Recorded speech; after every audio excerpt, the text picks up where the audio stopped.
بسم اللہ الرحمن الرحیم وصلی اللہ علی النبی الکریم رب اشرح لی صدری ویسر لی امری واحلل عقدۃ من لسانی یفقہوا قولی۔ یہ درس قرآن ہے۔ ہم نے ایک سلسلہ شروع کیا ہے جو پورے قرآن تک چلے گا، ایک ایک سورہ کو لے کر، لیکن یہ درس سلسلے وار نہیں ہوگا بلکہ سلیکٹڈ آیتوں کی بنیاد پر ہوگا۔ اس وقت ہم سورہ البقرہ جو چیپٹر نمبر 2 ہے قرآن کی، اس کی کچھ آیتوں کو لے رہے ہیں، تو میں ہر آیت کا نمبر بولتا جاؤں گا۔ آپ چاہیں تو قرآن کو لے کر وہ آیت نمبر دیکھیں اور پھر مزید اس پر غور کریں۔ میں جو بات کہوں گا وہ ظاہر ہے کہ ساری بات نہیں ہوگی، وہ صرف اشارہ ہوگا کہ اس آیت میں یہ باتیں کہی گئی ہیں۔ آپ مزید غور و فکر کے لیے اس آیت نمبر کو لے کر قرآن میں مزید غور کر سکتے ہیں۔ تو دیکھیے، سورہ البقرہ کی آیت نمبر 43،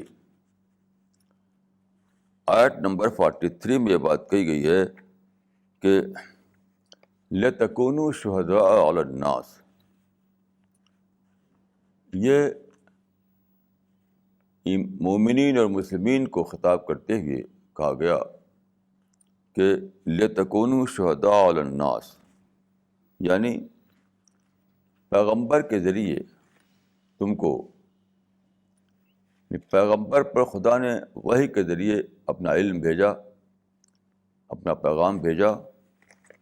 پیغمبر کے بعد اب پیغمبر کے ماننے والوں کو یہ کام جنریشن آفٹر جنریشن کرتے رہنا ہے قیامت تک، کیونکہ آپ جانتے ہیں کہ پیغمبر اسلام آخری رسول تھے۔ آپ کے بعد کوئی اور رسول آنے والا نہیں ہے، لیکن لوگ پیدا ہوتے ہیں مر رہے ہیں، پیدا ہوتے ہیں مر رہے ہیں۔ تو رسول نے اپنے زمانے میں جن لوگوں پر دعوت کا کام کیا، خدا کا پیغام پہنچایا، وہ ظاہر ہے کہ وہ سب مر چکے۔ اب تو بہت سارے جنریشن آئی اور چلی گئی۔ تو انسان ایک ایسی مخلوق ہے جو پیدا ہوتا ہے مرتا ہے، پیدا ہوتا ہے مرتا ہے۔ تو ہر نسل میں، ہر جنریشن میں پیغمبر والا کام کرتے رہنا ہے، کرتے رہنا ہے۔ اسی کو کہا گیا ہے شہادت علی الناس۔ تو فرمایا کہ لَتَكُونُوا شُهَدَاءَ عَلَى النَّاسِ۔ اس آیت کا نمبر ہے 43، سورہ البقرہ۔ اس میں بتایا گیا ہے کہ پیغمبر نے تمہارے اوپر، یعنی پیغمبر کے جو ماننے والے ہیں، ان کو پوری بات بتا دی، پہنچا دی، قرآن کی صورت میں اس کو محفوظ کر دیا۔ اب یہ ڈیوٹی بن گئی پیغمبر کے ماننے والوں کی، آپ کے فالوورس کی، کہ وہ جنریشن آفٹر جنریشن اس کام کو کرتے رہیں۔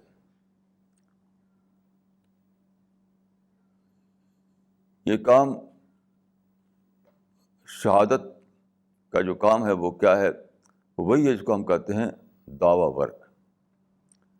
تو مسلمان ایک داعی گروہ کی حیثیت رکھتے ہیں اور بقیہ سارے لوگ ان کے لیے مدعو ہیں۔ تو یہ کام ہر مسلمان کو کرنا ہے۔ کیوں؟ ہر مسلمان کے کنٹیکٹ میں کوئی آدمی آتا ہے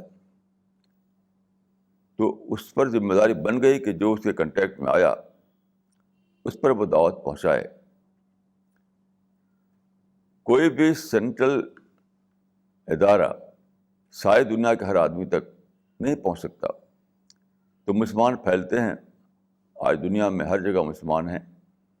ہر ایک کی ذمہ داری ہے کہ جہاں وہ رہتا ہے وہاں جو لوگ ہیں اس کے آس پاس ان سب کو وہ دعوت پہنچائے، چاہے زبانی طور پر، چاہے لٹریچر دے ان کو. یہ زمانہ آپ جانتے ہیں کہ لٹریچر کا زمانہ ہے، آپ ان کو لٹریچر کے ذریعے پہنچائیں. دوسری بہت امپورٹنٹ بات یہ ہے کہ آپ یہ جانیں کہ شہادت علی الناس جو ہے وہ صرف اناؤنسمنٹ کا نام نہیں ہے. یعنی صرف بول دیں، صرف ایک کتاب اس کو دے دیں، اس سے کام ختم نہیں ہوتا.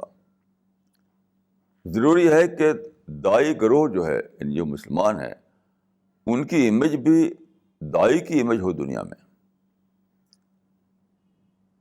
ان کی امیج دائی کی امیج ہو. دائی کون ہوتا ہے؟ وہ سوسائٹی کا گیور گروپ ہوتا ہے. دائی کے لیے سب لوگ مدعو ہیں. مدعو ٹیکر ہیں، دائی گیور ہے. یہ امیج بننی چاہیے داعیت کی. اسی لیے قرآن میں ہے کہ پیغمبر نے کہا لا اسألکم علیہ من اجر، میں تم سے کوئی اجر نہیں مانگتا. یعنی پیغمبر کو یہ کرنا پڑتا ہے کہ اپنے اور مدعو کے بیچ میں وہ لینڈ کا جھگڑا کھڑا نہ کرے، مال کا جھگڑا کھڑا نہ کرے، کوئی قومی جھگڑا نہ کھڑا کرے، کسی قسم کی دوسری کنٹروورسی نہ کھڑا کرے دائی اور مدعو کے بیچ میں. اس معنی کہ اپنی امیج کی حفاظت، اپنی دائی والی امیج کی حفاظت یہ بہت ہی ضروری ہے. جس طرح سے آپ جانتے ہیں ایک تاجر اپنے تاجر ہونے کی حیثیت کو بہت زبردست طریقے پر بچاتا ہے. آج کل کے زمانے میں ایک لفظ بولا جاتا ہے امیج بلڈنگ. باقاعدہ اس کوشش کی جاتی ہے کہ جو امیج ان کی ہے وہ امیج لوگوں کے بیچ میں صحیح پہنچے. لوگ سمجھیں کہ یہ تاجر ہیں، یہ صحیح سودا دیتے ہیں، ان کی ڈیلنگ اچھی ہے، یہ امیج بنے ان کی. تو دائی کی امیج اگر خراب ہو جائے تو وہ شہادت اور دعوت کا کام نہیں کر سکتا. یعنی دائی کی امیج یہ بن جائے کہ وہ لینڈ کو لے کر کے لڑائی جھگڑا کرتا ہے لوگوں سے، یہ امیج بن جائے کہ وہ کنٹروورسی آتی ہے تو ہتھیار لے کر کھڑا ہوتا ہے، وہ سوسائڈ بامبنگ کرتا ہے. مجھے ایک صاحب نے بتایا جو آئرلینڈ میں رہتے تھے اس زمانے میں، جب کہ سلمان رشدی کے جو کتاب چھپی تھی سلمان رشدی کی سیٹرک ورسز، اس کو لے کر کے فتویٰ دیا گیا تھا کہ رشدی کو مار ڈالو. تو ساری دنیا میں ایک ہنگامہ تھا کہ رشدی کو مارو، رشدی کو مارو. تو ایک صاحب جو آئرلینڈ میں رہتے تھے مجھے بتایا انہوں نے انگلینڈ کے ایک سفر میں کہ پہلے یہ لکھا جاتا تھا کہ بیویئر آف ڈاگس، اب وہ لکھتے ہیں کہ بیویئر آف مسلمس، مسلمانوں سے بچو. کیوں؟ اگر مسلمانوں کے مذہب کے خلاف کچھ بول دیا، ان کے پیغمبر کے خلاف کچھ بول دیا تو فوراً وہ چھری نکالے گا، وہ فوراً وہ پستول نکالے گا، فوراً بم نکالے گا، تو کو مار ڈالے گا. یہ امیج دائی کی امیج نہیں ہے. تو اس لیے دائی کو کیا کرنا پڑتا ہے؟ یونیلیٹرلی اس کو صبر کرنا پڑتا ہے. لینڈ کا نقصان ہو تب بھی صبر، کوئی اسلام کو برا بھلا کہہ دے تب بھی صبر، کوئی مال لے لے تب بھی صبر، کوئی ہمارے خلاف پروپیگنڈا کرے تب بھی صبر. کیوں؟ اپنی امیج کی حفاظت کے لیے. کیونکہ اگر دائی والی امیج نہ رہی، کوئی اور امیج بن گئی تو آپ دعوت دیں گے اور آدمی سنے گا نہیں، کوئی سنے گا نہیں. تو امیج کو بچانا یہ بہت ہی ضروری ہے. بچانا ہو سکتا ہے صرف سیکریفائس کر کے بچ سکتا ہے آپ. صبر کا مطلب ہے سیکریفائس. وَلَنَصْبِرَنَّ عَلَىٰ مَا آذَيْتُمُونَا. دائی کہتا ہے کہ ہم تو صبر ہی کریں گے، یعنی ہم سیکریفائس کر کے اپنی امیج کو بچائے رکھیں گے. قرآن مجید میں ہے کہ دائی کی زبان سے وَلَنَصْبِرَنَّ عَلَىٰ مَا آذَيْتُمُونَا، ہم تو تمہاری ایذاؤں پر صبر ہی کریں گے. اس کا مطلب کیا ہوا؟ ہم اپنی امیج کی حفاظت کریں گے، چاہے ہمیں سیکریفائس دینی پڑے، چاہے ہمیں یونیلیٹرل صبر کرنا پڑے. یہ مطلب ہے اس کا. تو یہ جو فرمایا کہ لِتَكُونُوا شُهَدَاءَ عَلَى النَّاسِ، کہ پیغمبر نے تم کو بات پہنچا دی، اب تم کو یہ بات ساری دنیا تک پہنچاتے رہنا ہے. یہ کوئی سمپل بات نہیں ہے، یہ ایک بھرپور ذمہ داری ہے، ایک بھرپور رسپانسبلٹی ہے. اس کو سمجھنا چاہیے. اس کے بغیر خدا کے ہاں زبردست پکڑ ہوگی. صرف رسول اللہ کی نعت پڑھنا، رسول اللہ کی تعریفوں میں اشعار پڑھنا، اس سے کوئی آدمی خدا کے ہاں پکڑ سے بچنے والا نہیں ہے. کتنی ہی نعتیں پڑھیں رسول اللہ کی شان میں آپ، کتنی ہی تعریفیں کریں رسول اللہ کی آپ، کتنا ہی آپ زبان سے بولیں کہ مجھے عشق رسول ہے، عشق رسول ہے. یہ سب سے کچھ بھی ہونے والا نہیں آخرت میں. سب سے ضروری چیز ہے کہ پیغمبر کے بعد جو کام رکا ہوا ہے، کیونکہ پیغمبر آ نہیں رہا ہے کوئی دوسرا، اس کے لیے آپ اٹھیں اس طرح سے کہ اپنی امیج پہ ہی بنائیں جو پیغمبر نے بنائی تھی. دائی والی امیج، خدا کا گواہ، خدا کے گواہ والی امیج. تب جا کر یہ کام ہوگا صحیح طریقے پر، لوگ اس کو دھیان دیں گے اور سنیں گے، جس کو قرآن میں دعوت اور شہادت یا انذار و تبشیر کہا گیا ہے. مختلف الفاظ آئے ہیں اس کام کے لیے. شاہد مانے گواہ، منذر مانے ڈرانے والا، مبشر مانے ہوشیار کرنے والا، دائی مانے پیغام پہنچانے والا.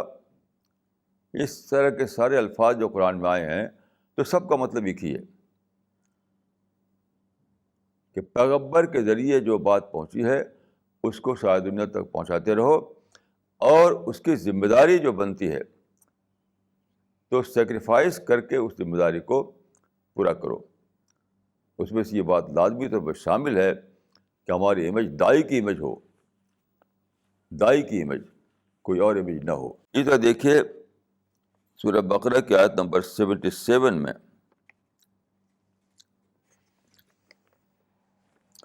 یہ فرمایا اللہ یعلم ما یسرون وما یعلنون. یہ آیت نمبر 77. اللہ جانتا ہے جس کو وہ چھپاتے ہیں اور جس کو وہ کھلے طور پر کرتے ہیں.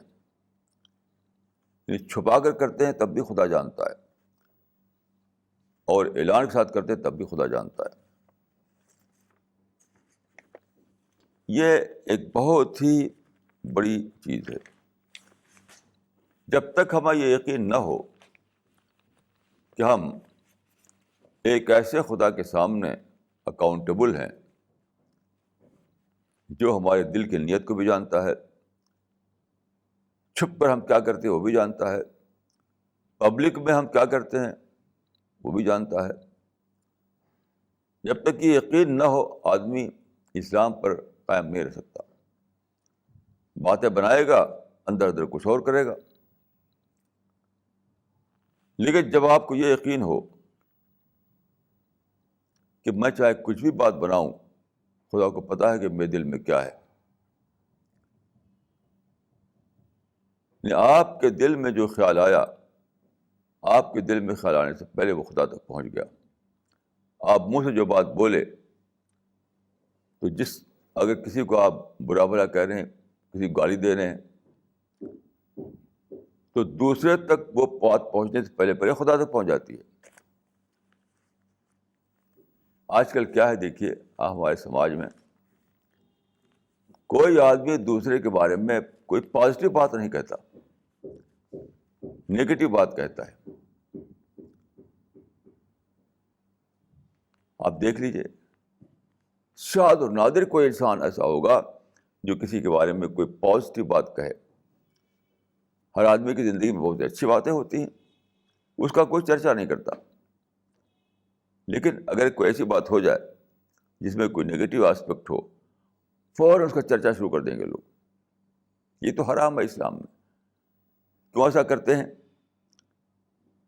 اس لیے کرتے ہیں کہ انہیں یہ پتہ نہیں ہے کہ وہ جو چرچا کر رہے ہیں تو خدا سن رہا ہے اس چرچے کو. گھروں میں دیکھیے عورتیں آپس میں باتیں کرتی ہیں, ہمیشہ کوئی نہ کوئی نگیٹو بات, انہوں نے یہ کہا, انہوں نے وہ کہا, کوئی نگیٹو بات لے کر اس کا چرچا کرتی ہیں. گھر میں, باہر, سماج میں, جہاں بھی دیکھیے. یہاں تک کہ جلسوں میں بھی آپ دیکھیے ہمیشہ کیا ہوتا ہے, کمپلین, پروٹیسٹ, کہ دوسرے کو برا بھلا کہنا. جلسوں میں بھی یہی ہوتا ہے, فلاں ہمارے انیمی ہے, فلاں ہمارے خلاف کانسپریسی کر رہا ہے, فلاں ظالم ہے. اسی پہ تقریریں ہوتی ہیں. تو یہ کیوں ہو رہی ہے؟ لوگوں کو یہ احساس نہیں ہے کہ ہماری جو بول ہے وہ خدا سن رہا ہے. چاہے اسٹیج پہ بولیں تب بھی سن رہا ہے, گھر میں بولیں تب بھی سن رہا ہے. تو خدا کو دیکھیے یہ پسند نہیں ہے کہ نگیٹو باتوں کا چرچا ہو اور پازیٹو باتوں کا چرچا نہ ہو. بلیور کا یا مومن کا یا مسلم کا فرض کیا ہے؟ پازیٹیو باتوں کا چرچا کرنا. قرآن میں جو بات کہی گئی حدیث میں اس طریقے سے ہے کہ من کان یؤمن باللہ والیوم الآخر فلیقل خیرا او لیصمت. جو آدمی اللہ پر اور آخرت پر ایمان رکھتا ہو تو اس کو چاہیے کہ وہ بولے تو بھلی بات بولے, وہ نہ چپ رہے. اس کا مطلب ہے کہ جو آدمی خدا پر یقین رکھے گا, جو آدمی آخرت کی پیشی سے ڈرے گا, جس آدمی کے دل میں یہ بیٹھا ہوا ہوگا کہ میری بات کو خدا سن رہا ہے, تو وہ کبھی بھی ایسا نہیں کر سکتا کہ بری باتوں کو چرچا کرے. وہ منہ سے نکالے گا تو اچھی بات نکالے گا, میں چپ رہے گا. فلیقل خیرا او لیصمت. اس کا مطلب یہ ہے کہ وہ آدمی جس کو یقین ہو خدا کے بارے میں کہ خدا میری کھلے سے, خدا میرے کھلے کو بھی جانتا ہے, خدا ہمارے چھپے کو بھی جانتا ہے, خدا میری ہر بات کو سن رہا ہے. ایسے آدمی کا حال یہ ہو جائے گا کہ کسی کے بارے میں جب چرچا کرے گا تو اس کے بارے میں اچھی بات کہے گا, اور اگر وہ اچھی بات نہیں کہنا چاہتا تو چپ, کم سے کم چپ تو ہو جائے گا. یہ مطلب ہے اس کا. تو یہ یقین کہ آدمی کے دل میں یہ بات بیٹھی ہوئی ہو کہ میرے چھپے کو بھی خدا جانتا ہے اور میرے کھلے کو بھی خدا جانتا ہے, یہ یقین اس کو روک دے گا اس سے کہ آپ گھر میں یا فیملی میں یا سماج میں کسی کا چرچا برے انداز میں کریں.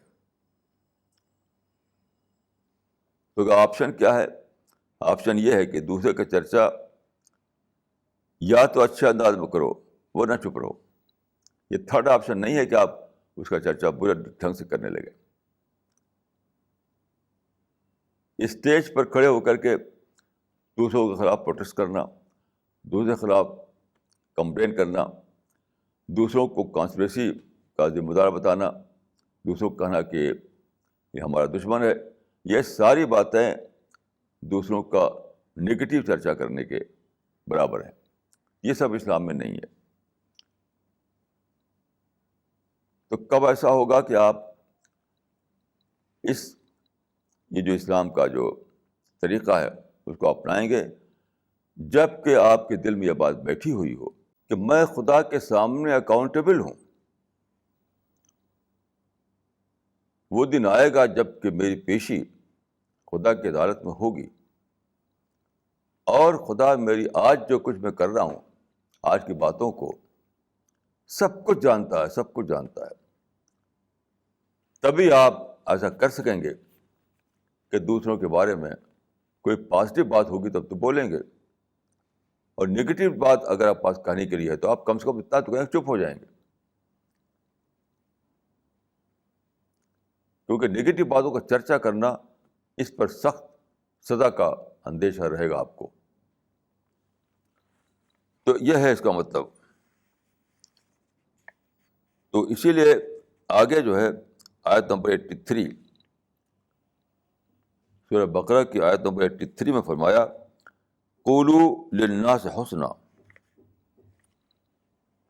کہو لوگوں سے بھلی بات، کہو لوگوں سے اچھی بات.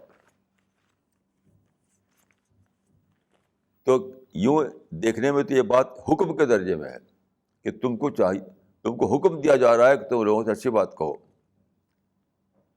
لیکن اس کا مطلب کیا ہے؟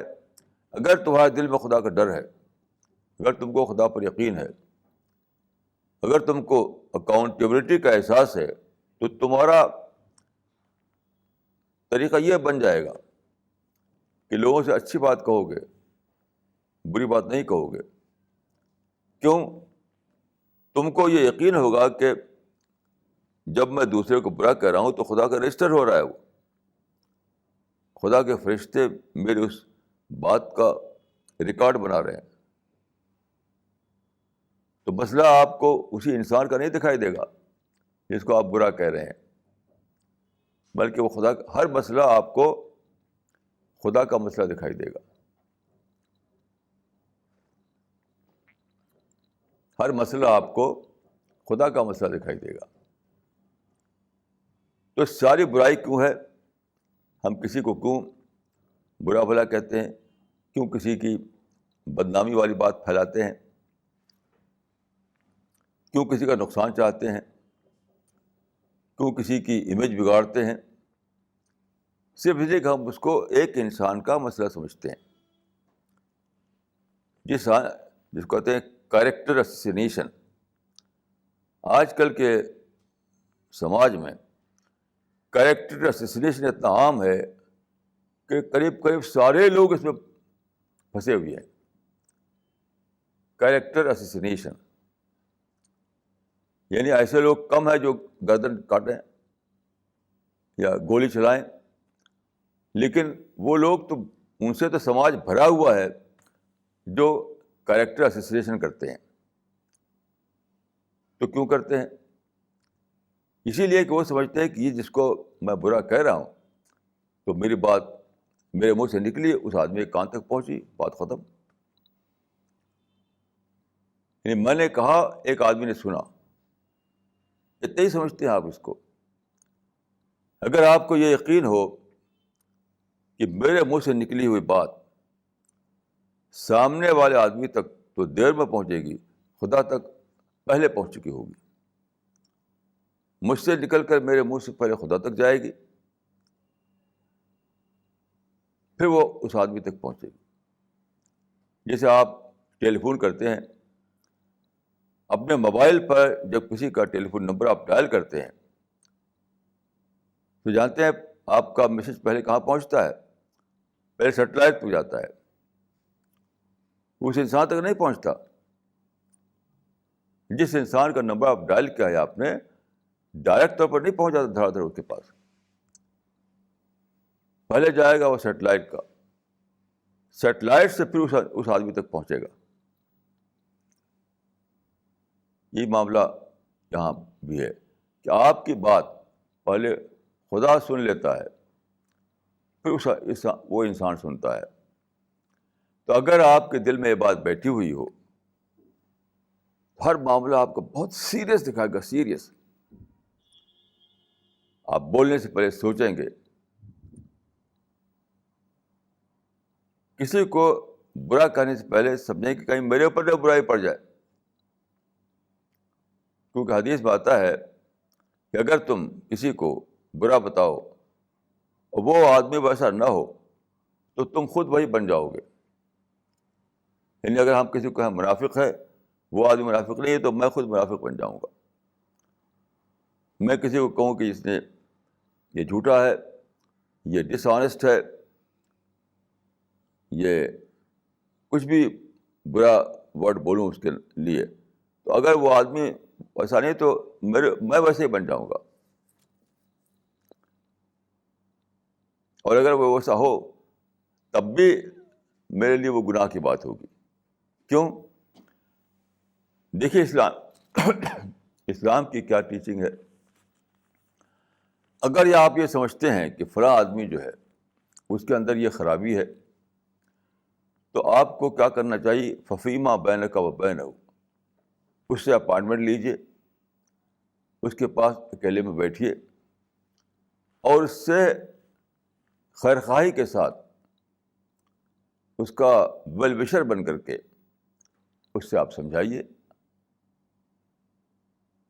درد مندی کے ساتھ آپ اس کو سمجھائیے. بس اسی ڈائریکٹ اسی سے. بات تو کسی اور کی ہے اور دوسروں سے آپ کہہ رہے ہیں، اس کا چرچا کر رہے ہیں. یہ بہت بڑا گناہ ہے. یہ گناہ آدمی کیوں کرتا ہے؟ وہ یہ نہیں سمجھ رہا ہوتا ہے اس وقت کہ یہ میری باتیں خدا تک پہنچ رہی ہیں، میری باتیں خدا تک پہنچ رہی ہیں.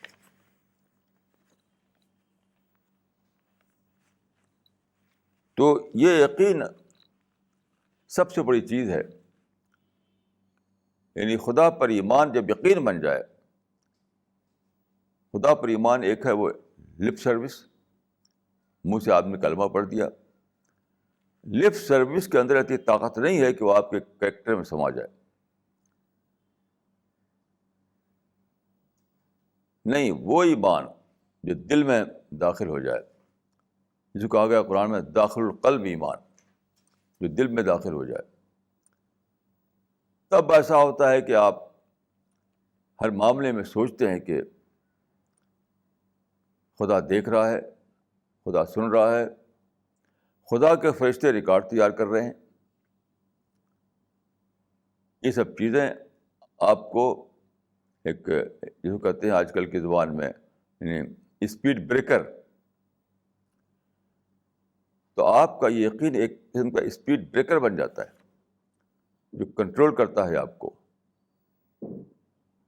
آپ جانتے ہیں کہ سڑکوں پر جہاں اسپیڈ بریکر ہوتے ہیں تو لوگ اپنی گاڑیاں سست کر لیتے ہیں، وہاں تیز نہیں دوڑاتے، کبھی روک لیتے ہیں. تو یہ یقین کہ خدا مجھے دیکھ رہا ہے، خدا میری باتوں کو سن رہا ہے، یہ آپ کے لیے اسپیڈ بریکر بن جاتا ہے. تو یہ ہے ایمان. ایمان جو ہے اگر صرف تلفظ کلمہ ہو تو وہ لپ سروس ہے، اور ایمان جب دلوں میں داخل ہو جائے، وہ یقین بن جائے، تب وہ سچا ایمان ہے. ایسا ایمان آدمی کو پوری طرح اپنے کنٹرول میں لے لیتا ہے. اس طرح دیکھیے آگے آیت نمبر 88 میں ایک بات کہی گئی ہے، سورہ بقرہ کی آیت نمبر 88.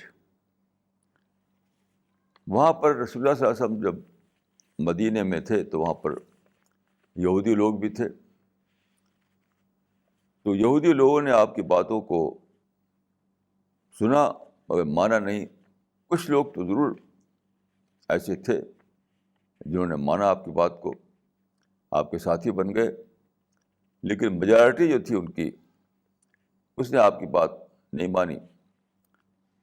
تو وہ بہت سی باتیں کہتے تھے، اس میں سے ایک بات یہ تھی کہ قالوا قلوبنا غلف. غلف کا مطلب ہوتا ہے غلاف چڑھا ہوا، کور چڑھا ہوا.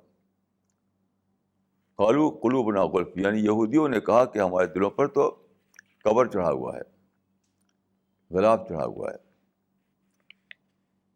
یہ تو آپ کی بات ہمارے دل میں اترنے والی نہیں ہے. یہ سورہ بقرہ کی آیت نمبر 88 میں یہ بات کہی گئی ہے. اس پر میں نے سوچا کہ آخر انہوں نے جو کہا ایسا تو کیوں کہا؟ قلوبنا غلف. آپ کی بات ہماری سمجھ میں نہیں آئے گی کیونکہ ہمارے دلوں پر کور چڑھا ہوا ہے. ہمارا دل جو ہے وہ، ہمارے جو دل ہیں وہ ان پر غلاف چڑھا ہوا ہے. اس پر غور کرتے ہوئے میری سمجھ بات آئی کہ وہ کنڈیشنڈ ہو چکے تھے اپنے روایات میں، قومی روایات میں. ان کا جو کمیونٹی کلچر تھا، جو قومی روایات تھیں، ایک بگڑے ہوئے مذہب پر تھے اس وقت. وہ بگڑے ہوئے مذہب کی جو ٹریڈیشنس تھیں اس میں وہ کنڈیشنڈ ہو گئے تھے، کیونکہ اسی میں پیدا ہوئے. وہ جیسا کہ حدیث میں آتا ہے کہ آدمی جس فیملی میں پیدا ہوتا ہے اسی فیملی کا مذہب اس کا مذہب بن جاتا ہے. تو کیسے؟ کنڈیشننگ کے ذریعے سے. تو کنڈیشننگ کی وجہ سے وہ سمجھ نہیں پا رہے تھے کوئی اور بات اس کے سوا جو ان کے دل میں بیٹھی ہوئی تھی. تو سمجھتے ہیں کہ وہ سمجھتے تھے کہ خدا نے ہمیں پکا کر دیا ہے اور اب تو ہم کسی اور بات کو ہمارا دل نہیں ماننے پر تیار ہوتا. یعنی اس کو وہ اچھا سمجھ رہے تھے، یعنی پازیٹیو سینس میں لیتے تھے. وہ قلوبنا غلف کو وہ پازیٹیو سینس میں لیتے تھے. یعنی آپ کی بات اگر ہمارے سمجھ میں نہیں آ رہی ہے تو یہ ہمارے ساتھ خدا کی بلیسنگ ہے کہ خدا نے ایسا دل بنا دیا ہمارا کہ کوئی اور بات اس میں نہ داخل ہو. تو اس پر میں نے غور کیا تو میری سمجھ میں آیا کہ اپنی کنڈیشننگ کو وہ ایک اچھی بات سمجھنے لگے تھے. Due to their conditioning, they were unable to understand the message of Islam. تو اس میں انہوں نے سمجھا کہ تو بڑی سی بات ہے، کیونکہ اپنے مذہب کو مذہب سے معدوم بگڑے ہوئے مذہب، ایک بگڑا ہوا مذہب، ایک بگڑی ہوئی ٹریڈیشنس میں وہ پلے بڑھے اور وہ ان کے مائنڈ میں بیٹھ گئی. اب اس کو انہوں نے پازیٹیو سینس میں لے لیا کہ خدا نے ہمیں اسی میں پکا کر دیا ہے، ہمیں اسی میں پختہ کر دیا ہے. یہ بہت بڑی بھول تھی اور یہ بھول بعد کو بھی باقی جاری رہتی ہے ہمیشہ. یاد رکھیے آج بھی اسی بھول میں بہت سارے لوگ پڑے ہوئے ہیں کہ ان کا جو کنڈیشن مائنڈ ہے، سمجھتے ہیں کہ یہ مائنڈ جو خدا نے ہمیں بنا دیا ہے، ہم تو یعنی بالکل پکے ہیں اپنے طریقے میں، ہمیں کسی اور بات کو سمجھنا نہیں ہے. یہ کنڈیشننگ کا یہ فتنہ آج بھی ہے، ایسا نہیں کہ یہودی کا فتنہ تھا وہ. تو جب کسی آدمی کنڈیشننگ ہو جائے کسی چیز میں تو کسی اور بات کو سمجھنے سے وہ عاجز رہ جاتا ہے، سمجھ نہیں پاتا. تو یہ ایک بہت بڑا فتنہ ہوتا ہے. آدمی کو سوچنا چاہیے کہ میں جو سمجھ نہیں پا رہا ہوں، حالانکہ اس کے لیے وہ ریزن پیش کر رہا ہے، اس کے لیے وہ لاجک پیش کر رہا ہے، پھر بھی میرے دل میں وہ بات بیٹھ نہیں رہی ہے. تو کیوں؟ ہوتا یہی ہے، ابھی بھی یہی ہو رہا ہے آج کل بھی، کہ کتنی لاجک دے دیجیے، آپ کتنی ریزن دے دیجیے، قرآن حدیث کے کتنے ریفرنسز دے دیجیے. لوگ قرآن حدیث کے ریفرنسز آپ دے دیجیے اور لوگ اس کا جواب نہیں دے پائیں گے، لیکن مانیں گے نہیں.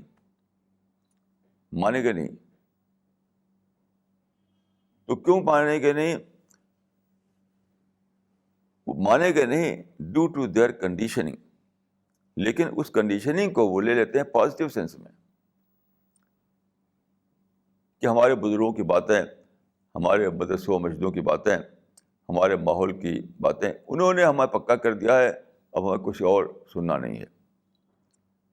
حالانکہ وہ کنڈیشننگ ہوتی ہے. تو دیکھیے یہ بہت سیریس بات ہے کہ آدمی فرق سمجھے سچے یقین میں اور کنڈیشننگ میں. فرق سمجھے کنڈیشننگ میں اور سچے یقین میں. یعنی کنڈیشننگ کی وجہ سے ایسا ہوتا ہے کہ آدمی کوئی بات مان نہ پا رہا ہو، لیکن وہ کوئی پازیٹیو بات نہیں ہے. اس کو اپنی کنڈیشن کو توڑنا چاہیے، کنڈیشننگ کے ڈھانچے سے باہر آنا چاہیے، کنڈیشن کے غلاف کو پھاڑ دینا چاہیے، تاکہ سچائی اس کو صاف صاف دکھائی دینے لگے. یہ بہت بڑا فتنہ ہے، بہت بڑی آزمائش ہے، بہت بڑا ٹیسٹ ہے ہر آدمی کا. کیونکہ جیسا کہ حدیث میں آیا ہے کہ ہر آدمی کنڈیشن آدمی بن جاتا ہے. کل مولودی یولد علی الفطرہ فابواہ یہودانہ و مجوسانہ و نصرانہ. یعنی ہر آدمی کسی فیملی میں پیدا ہوتا ہے، وہاں کچھ ٹریڈیشنس ہیں، کچھ مذہبی ریچولس ہیں، تو دھیرے دھیرے وہ اسی میں کنڈیشن ہو جاتا ہے، سمجھتا ہے کہ بس یہ مذہب ہے، یہی سب کچھ ہے. اب جب اس کے سامنے سچائی لائی جاتی ہے تو سچائی جو ہے اس میں ریزن ہوتی ہے، لاجک ہوتی ہے، قرآن حدیث کا ریفرنس ہوتا ہے. لیکن چونکہ وہ کنڈیشن ہو چکا ہے اس سے پہلے، تو وہ بات اس کے دل میں بیٹھتی نہیں، اس کے مائنڈ میں داخل نہیں ہوتی. تو یہاں پر آدمی کو جاننا چاہیے کہ میرے دل میں یہ بات بیٹھ نہیں رہی ہے، اگرچہ میرے پاس اس کی لاجک کے لیے کوئی توڑ نہیں ہے.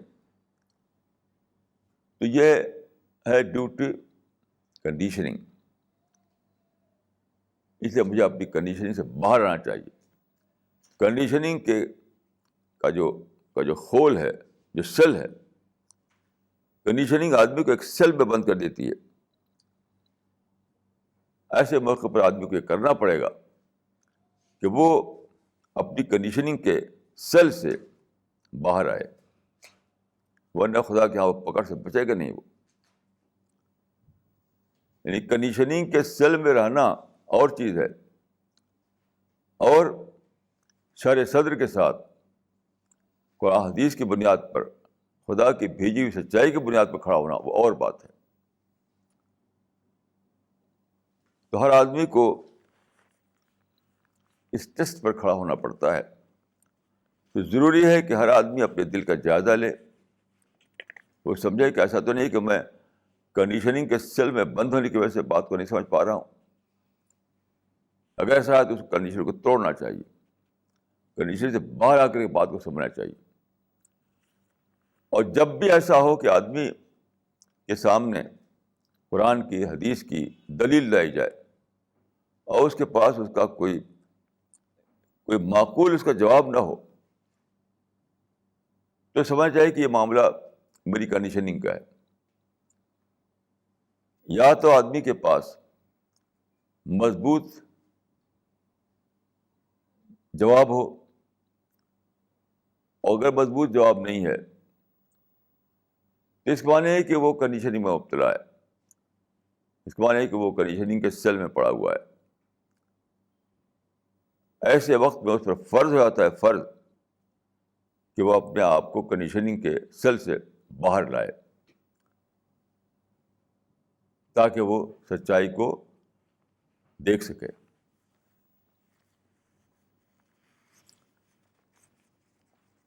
اس لیے کہ یہ بات کیوں اتنی زیادہ سیریس ہے، اس لیے کہ آگے آیت نمبر 89 میں کہا گیا ہے، آگے نمبر اسی سورہ کے 89 میں کہ ما عرفوا کفروا بہ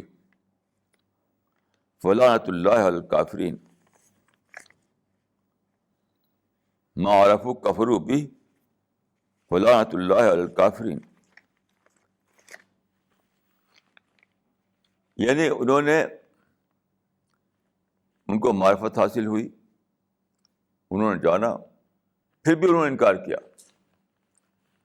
معرفت کے بعد انکار، یعنی خدا کی بات دلیل سے رکھی گئی ان کے سامنے، اس دلیل کے وزن کو انہوں نے سمجھا، یہ دلیل بہت ہی اسٹرانگ دلیل ہے، لیکن پھر بھی انکار کیا. ایسے انکار کے بارے میں بڑی سخت آیت ہے، فلعنۃ اللہ علی الکافرین. ایسے انکار کے بعد آدمی پر خدا کی لعنت ہو جاتی ہے. لعنت کا مطلب ہے بلیسنگ سے دور کر دینا، خدا کی رحمت سے دور کر دینا. کتنی سنگین، کتنی سیریس بات یہ ہے. یہ آیت نمبر 89 سے کے بعد معلوم ہوتی ہے سورہ بقرہ کی، کہ جب آپ کو کسی چیز کی پہچان ہو جائے، دلیل سے کوئی بات آپ پر کھل جائے، اس کے بعد بھی آپ اس کو نہ مانیں، اس کے بعد بھی آپ اس کا انکار کریں، تو یہ اتنی زیادہ سیریس بات ہے کہ ایسے انسان کے اوپر خدا کی لعنت ہو جاتی ہے. یہ آیت نمبر 89 میں آپ دیکھ سکتے ہیں.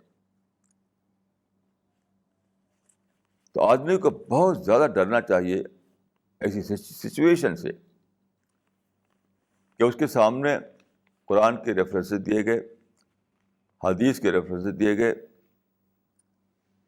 اور اس کا مطلب بتایا گیا کہ اس کا مطلب یہ ہے.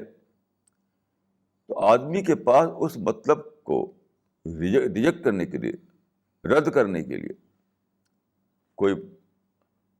کوئی سالڈ ریزن بھی نہیں ہے. یعنی قرآن سے اور حدیث سے ایک بات پیش کی گئی، اور انسان کے پاس کوئی سالڈ ریزن نہیں ہے کہ وہ کیوں اس کو نہ مانے، لیکن پھر بھی وہ نہیں مانتا، کیونکہ اس کا کوئی انٹرسٹ اس میں کل ہو رہا ہوتا ہے. اس کا ایگو جو ہے اس میں جھکنا پڑتا ہے اس کو کسی کے آگے. دیکھیے، جب بھی کوئی بات دلیل سے پوری طرح سے کھول دی جائے، پھر آدمی نہ مانے، تو یہ سمپل بات نہیں ہوتی ہے. یہ سمپل بات نہیں ہوتی ہے. اس کے معنی ہے کہ آدمی کسی اپنے انٹرسٹ کو بچانے کے لیے وہ نہیں مان رہا ہے. آدمی اپنے ایگو کو بچانے کے لیے نہیں مان رہا ہے. آدمی سمجھتا ہے کہ مجھے سرنڈر کرنا پڑے گا، تو مجھے جھکنا پڑے گا، اس لیے وہ نہیں مان رہا ہے. اچھی طرح اس کو جاننا چاہیے کہ جب بھی کوئی بات دلیل سے، یعنی قرآن سے اور حدیث سے کھول دی جائے، پھر بھی آدمی کچھ لیم ایکسکیوز پیش کرے، ادھر ادھر کی باتیں کرے، یہ سب تو سمپل بات نہیں ہوگی. اس کے پیچھے کوئی بہت بڑی ویکنس ہوگی. وہ ویکنس کیا ہے؟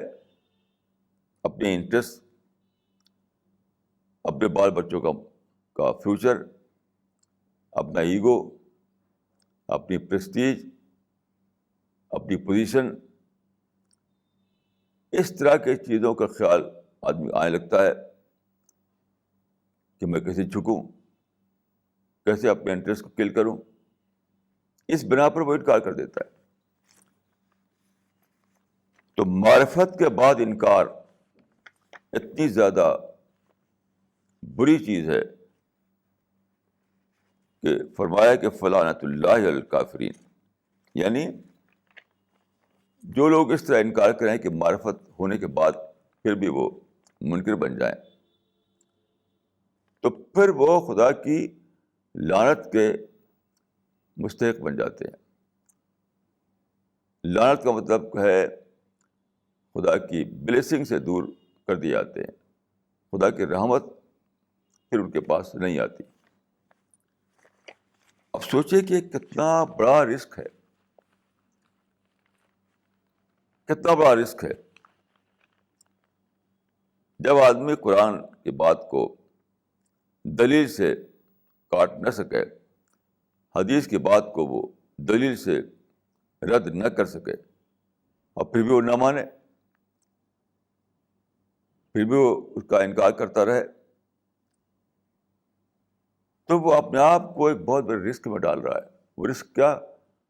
کہ خدا کی رحمت سے وہ محروم ہو جائے، خدا کی بلیسنگ اس کو نہ پہنچے. آپ بتائیے کہ اس دنیا میں جو خدا کی دنیا ہے، سب کچھ خدا کے ہاتھ میں ہے. ہم سانس لیتے ہیں اور ہوا ہمارے پاس آتی ہے, آکسیجن سپلائی کرتی ہے صبح شام. وہ کون کرتا ہے؟ وہ خدا کرتا ہے. سورج کی لائٹ آتی ہے, وہ کون بھیجتا ہے؟ خدا بھیجتا ہے. تو ایسے خدا کی رحمت سے محرومی, آپ سوچیے کتنی بڑی محرومی ہے. اس لیے آدمی کو بہت زیادہ سیریس ہونا چاہیے, بہت زیادہ سنجیدہ ہونا چاہیے ایسی باتوں کے موقع پر.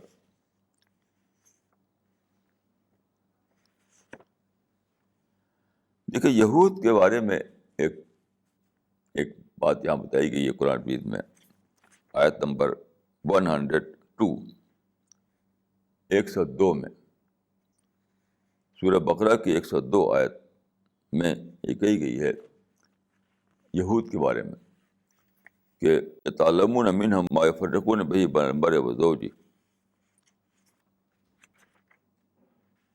وہ سیکھتے تھے ان سے. یہ ہاروت ماروت کا قصہ ہے جو بابل میں بھیجے گئے تھے ایک فتنے کے طور پر. تو وہ سکھاتے تھے لوگوں کو کچھ جادو وغیرہ کی باتیں. تو یہود لوگ جا کے بڑے شوق سے سیکھتے تھے اس کو. تو فرمایا کہ وہ ان سے سیکھتے تھے ایسی باتیں جس سے وہ شوہر اور بیوی میں فرق ڈال سکیں, شوہر کو بیوی سے, بیوی کو شوہر سے دور کر دیں. یہ ورس نمبر 102 میں ہے. تو یہ بات صرف شوہر بیوی کی نہیں ہے. جو عملیات ہوتی ہیں, عملیات, یہ دعا تعویذ, اگنڈا, یہ سب جو ہوتا ہے آج بھی سب جاری ہے ہر جگہ. تو ہم ہمیشہ اس کو لوگ نگیٹو اس میں استعمال کرتے ہیں, نگیٹو معنی میں استعمال کرتے ہیں. کسی کے دل کو کسی سے پھیر دینا, کسی سے بگاڑ پیدا کر دینا, کسی کے تعلق کو توڑ دینا, یہ سارے عملیات اور سارے جو کاروبار کیا جاتا ہے اس قسم کا, وہ ہمیشہ نگیٹو مقصد کے لیے ہوتا ہے. ایک آدمی پہنچے گا کہ میرا یہ کام کر دو, اور وہ دعا تعویذ کریں گے, وہ عملیات کا ایک سلسلہ قائم کریں گے, اس لیے نگیٹو مقصد کے لیے.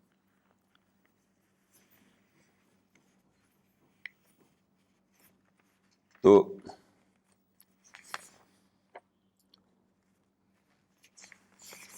یہ اسلام میں بالکل حرام ہے. اسلام میں یہ حرام ہے بالکل. اس لیے آگے کی آیت جو ہے, اسی آیت میں آگے جو جملہ ہے وہ یہ ہے کہ یتعلمون ما یضرهم ولا ينفعهم, یتعلمون ما یضرهم ولا ينفعهم. یعنی وہ سیکھتے تھے ان سے وہ باتیں جس سے وہ نقصان پہنچا سکیں, فائدے والی باتیں نہیں. آج بھی یہی ہو رہا ہے. جتنا یہ عملیات کا اور یہ تعویذ گنڈے کا جو کاروبار ہے جگہ جگہ, وہ سب جو ہے ضرر پہنچانے کے لیے, نگیٹو مقصد کے لیے, منفی مقصد کے لیے ہوتا ہے. اسی کے لوگ پیسے دیتے ہیں, اسی کے چڑھاوے چڑھاتے ہیں. تو فرمایا کہ ان اللہ علی کل شیء قدیر, ایک آیت نمبر 109 میں, کہ یہ تو عملیات کے ذریعے سے اور تعویذ گنڈوں کے ذریعے سے سمجھتے ہو کہ کسی کو تم نقصان پہنچا سکتے ہو, تو یہ تمہاری بھول ہے. ساری قدرت خدا کے ہاتھ میں ہے, سارا پاور خدا کے ہاتھ میں ہے. تم اپنے کو گنہگار بنا سکتے ہو لیکن کسی کو نقصان نہیں پہنچا سکتے. ایک بات سمجھ لیے اچھی طریقے سے کہ جب بھی ہم کسی کو بدنام کرنا چاہتے ہیں, کسی کو نقصان پہنچانا چاہتے ہیں, تعلقات میں بگاڑ لانے کے لیے جب ہم عملیات کرتے ہیں, تو اپنے کو ضرور گناہ گار بنا لیا, لیکن جہاں تک اس بات کا ہے کہ وہ واقعہ بن جائے، وہ ایسا ہو جائے، یہ کسی کے بس میں نہیں ہے، یہ خدا کے بس میں ہے. یعنی دوسرے کے نقصان کی پلاننگ کر کے آدمی اپنے کو تو گناہ گار بناتا ہے. یعنی دوسرے کے لیے نقصان کی پلاننگ کر کے اپنا نقصان تو ضرور کر لیتا ہے وہ، لیکن دوسرے کا نقصان خدا کے اختیار میں ہے. خدا چاہے گا تبھی نقصان ہو کسی کو، کسی کے چاہنے سے، کسی کے عملیات سے کسی کو نقصان نہیں ہو سکتا ہے. یہ بہت امپورٹنٹ بات ہے. جب بھی کوئی آدمی کسی کے خلاف کوئی سازش کرتا ہے، کوئی کانسپریسی کرتا ہے، کوئی پلاننگ کرتا ہے، وہ سمجھتا ہے کہ میں کسی اور کو نقصان پہنچا سکتا ہوں، حالانکہ وہ صرف یہ کر سکتا ہے کہ اپنا نقصان کو یقینی کر لے. اس آدمی کا، یعنی جو آدمی دوسرے کو نقصان پہنچانے کے لیے کوئی کام کرے، تو اس کا اپنا نقصان تو یقینی ہو گیا، کیونکہ خدا کے ہاں وہ گناہ گار بن گیا.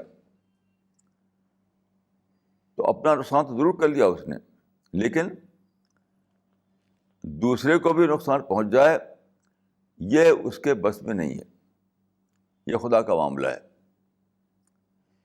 یہ بہت ہی بڑی بات ہے سوچنے کی. اس دنیا میں ہم اپنے کو تو نقصان ضرور پہنچا سکتے ہیں، کسی دوسرے کو ہم نقصان نہیں پہنچا سکتے.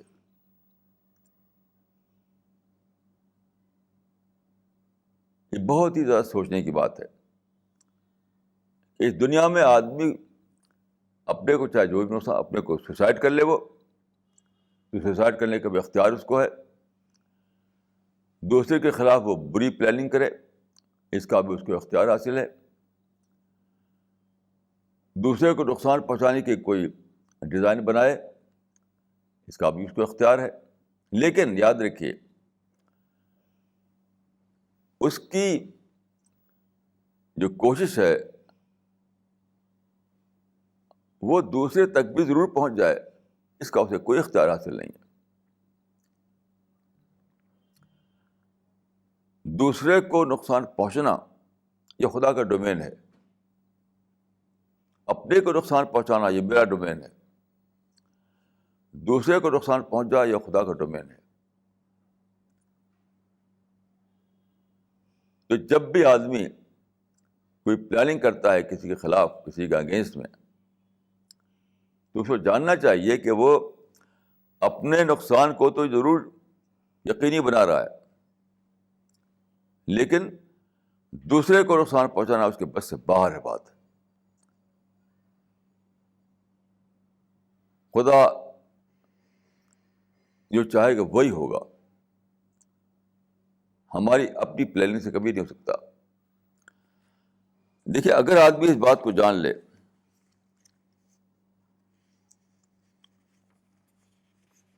تو کبھی بھی وہ کسی کے خلاف، کسی کے اگینسٹ میں کوئی پلاننگ نہ کرے،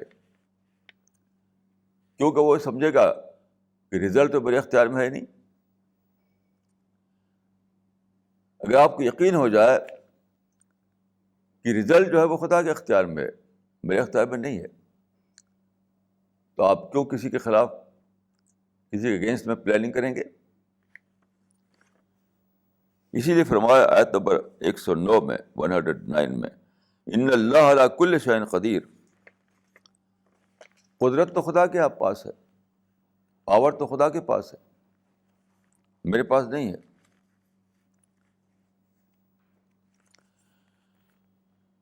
یہی ایک بات اگر آدمی سمجھ لے تو کبھی بھی وہ نگیٹو نہ بنے، کبھی بھی وہ انہیلدی پریکٹس میں اپنے آپ کو نہ ڈالے، کبھی بھی وہ کسی کے پاس، کبھی بھی وہ کسی کے خلاف کانسپریسی نہ کرے. کیوں؟ یہ یقین کہ رزلٹ خدا کے قبضے میں ہے، رزلٹ میرے قبضے میں نہیں ہے، تو پھر میں کیوں کروں؟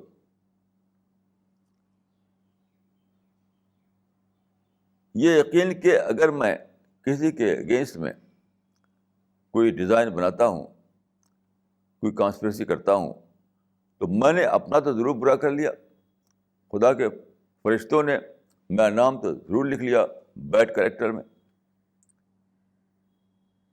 لیکن میری کانسپریسی دوسرے کو نقصان پہنچا دے، یہ تو میرے اختیار میں ہے نہیں، تو پھر میں ایسا کام کیوں کروں؟ ایسا کام میں کیوں کروں؟ اس کا کوئی رزلٹ ہی نہیں۔ تو اس بات کو اگر آدمی سمجھ لے کہ میری انٹینشن تو میرے بس میں ضرور ہے، لیکن رزلٹ میرے بس میں نہیں ہے،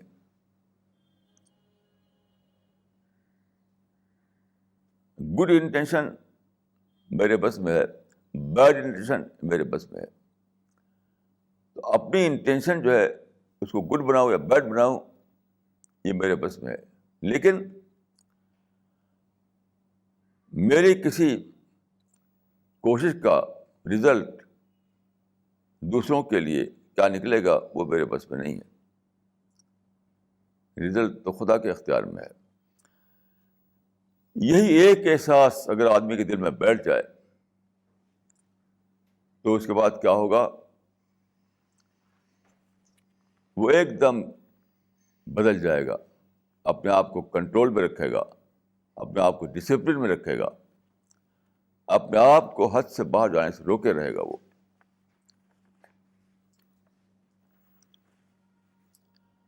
اس کے بعد آیت نمبر 110 آتی ہے، اس میں ہے اقیموا الصلاۃ وآتوا الزکوٰۃ، نماز قائم کرو اور زکوٰۃ دو۔ ایک ساتھ دو چیزوں کا ذکر ہے، دیکھیے، نماز قائم کرو اور زکوٰۃ دو۔ نماز کیا ہے؟ اپنا تعلق خدا سے اچھا بنانا۔ زکوٰۃ کیا ہے؟ انسان کے تئیں اپنی ذمہ داری کو پورا کرنا۔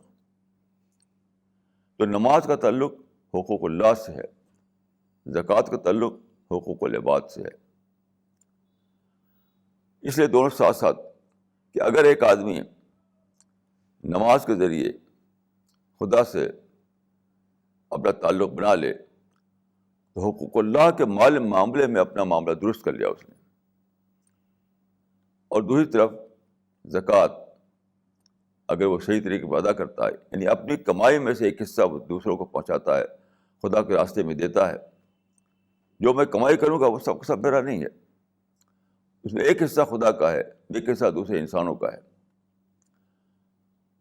تو جب ایک آدمی اپنی کمائی میں ایک حصہ دوسروں کے لیے نکالے، ایک حصہ خدا کا سمجھے، وہ ادا کرے اس کو، تو اس نے حقوق العباد کے معاملے میں اپنے آپ کو درست کر لیا۔ تو اقیموا الصلاۃ وآتوا الزکوٰۃ، ایک ہی آیت میں دونوں باتیں کہہ دی گئی کہ اللہ کے معاملے میں نماز، بندوں کے معاملے میں زکوٰۃ۔ اس طرح سے یہ 2 پوائنٹ فارمولہ ہے، 2 پوائنٹ پروگرام ہے کہ خدا کے ساتھ بھی اپنے تعلق کو درست کرو، انسانوں کے ساتھ بھی اپنے تعلق کو درست کرو، اس کے بعد خدا تم کو جنتوں میں جگہ دے گا۔ اقول قولی ھذا واستغفر اللہ لی ولکم اجمعین۔